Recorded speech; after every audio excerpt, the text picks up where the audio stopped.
Assalamualaikum warahmatullahi wabarakatuh.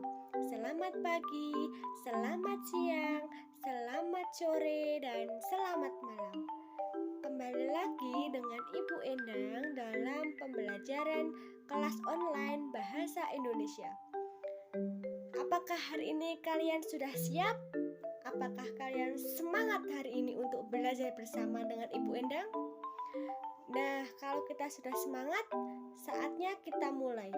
Namun, sebelum kita mulai pada pembelajaran pada hari ini, marilah kita berdoa terlebih dahulu. Berdoa menurut kepercayaan dan keyakinan masing-masing. Berdoa dimulai. Berdoa selesai. Terima kasih kepada anak-anakku semua. Apakah kalian sudah siap untuk belajar hari ini? Kalau sudah siap, harus fokus dan harus semangat pastinya. Hari ini Ibu Endang akan menjelaskan materi mengenai apa? Hayo, ada yang tahu? Baik, hari ini Ibu Endang akan menjelaskan mengenai teks eksposisi.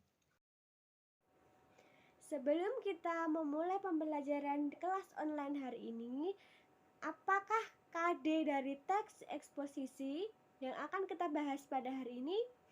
Yaitu pada KD 3.3, yaitu menganalisis struktur permasalahan, argumentasi, pengetahuan, dan rekomendasi kebahasaan teks eksposisi yang didengar dan dibaca.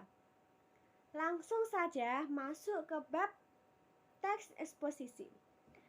Apa sih pengertian dari teks eksposisi? Apakah kalian ada yang tahu tentang teks eksposisi? Nah, bagus sekali. Teks eksposisi adalah teks yang digunakan untuk menyampaikan pendapat tentang suatu permasalahan dengan menyajikan argumen atau pendukung berupa bukti, contoh, atau alasan yang logis.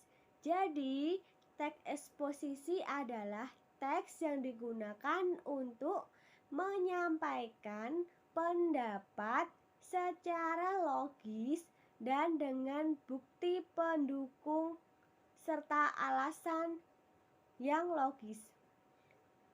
Yang kedua adalah ciri-ciri teks eksposisi.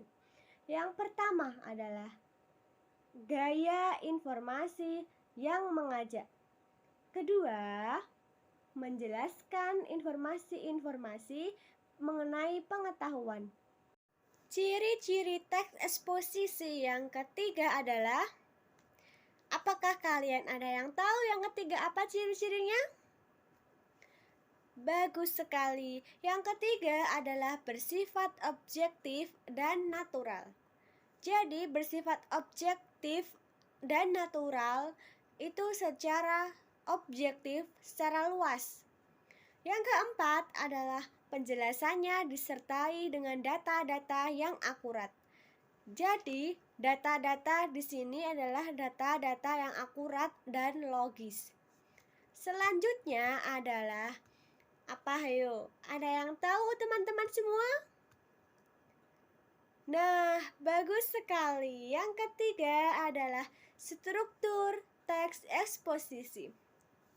Ada berapa sih struktur teks eksposisi itu?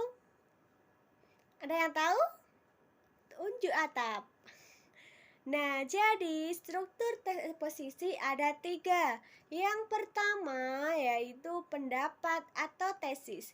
Yang kedua adalah argumen atau fakta-fakta yang mendukung.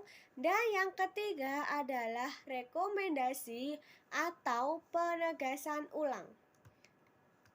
Jadi pendapat atau tesis adalah gagasan utama tentang permasalahan yang akan dibahas berdasarkan fakta. Yang kedua adalah argumen. Argumen ini berisi penjelasan secara mendalam tentang pernyataan pendapat dan pengungkapan fakta-fakta sebagai penjelasan dari argumen penulis. Yang ketiga adalah rekomendasi atau penegasan ulang. Di sini rekomendasi adalah saran yang disampaikan oleh penulis terhadap pendapat yang disampaikan. Jadi berisi saran-saran penulis tentang pendapat yang akan disampaikan. Ciri-ciri teks eksposisi adalah yang pertama, teks eksposisi ini memakai pronomina, yaitu kalimat dalam teks untuk mengganti orang atau benda. Contohnya, saya, kita, aku, dan kami. Kedua, yaitu menggunakan kata adverbia. Adverbia ini adalah kalimat dalam teks eksposisi yang memakai keterangan seperti kata kerja atau verba, kata sifat atau sering disebut adjektiva, dan kata benda. Ciri yang ketiga adalah nomina. Apa itu nomina? Nomina adalah kata yang menyatakan nama, tempat, nama orang, dan nama benda lainnya. Apakah kalian tahu yang membedakan antara fakta dan opini pada teks eksposisi? Apa sih itu fakta? Apa sih itu opini? Apa sih bedanya opini dan fakta? Jadi, fakta adalah bersifat objektif. Fakta adalah kebenaran yang telah diuji dan terjadi, bersifat objektif dan memiliki data yang akurat dan jelas. Contohnya, pada kasus COVID-19. Telah terjadi penambahan kasus COVID-19 pagi ini, contohnya yaitu pada kasus COVID-19 ya, di mana pada tahun 2020 telah terjadi penambahan kasus COVID-19 sebanyak 12 kasus baru-baru ini di tahun 2020. Sedangkan opini adalah opini peristiwa yang belum terjadi, dan opini ini bersifat subjektif atau tidak memiliki data pendukung. Seperti pada contoh, dia adalah wanita yang paling cantik menurutku. Jadi, kalimat tersebut tidak memiliki data pendukung yang akurat dan jelas. Di pembelajaran kali ini mengenai teks eksposisi. Teks eksposisi itu adalah teks yang digunakan untuk menyampaikan pendapat tentang suatu permasalahan yang secara logis dan akurat.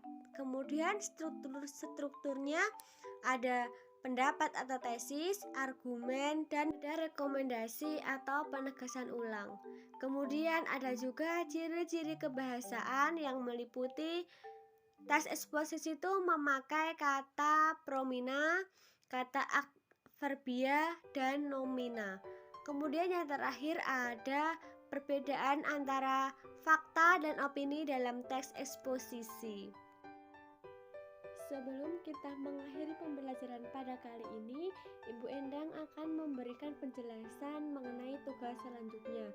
Nah, untuk tugas selanjutnya kalian mengerjakan tugas yang sudah Ibu berikan, yaitu tentang tes eksposisi yang bertema kesehatan.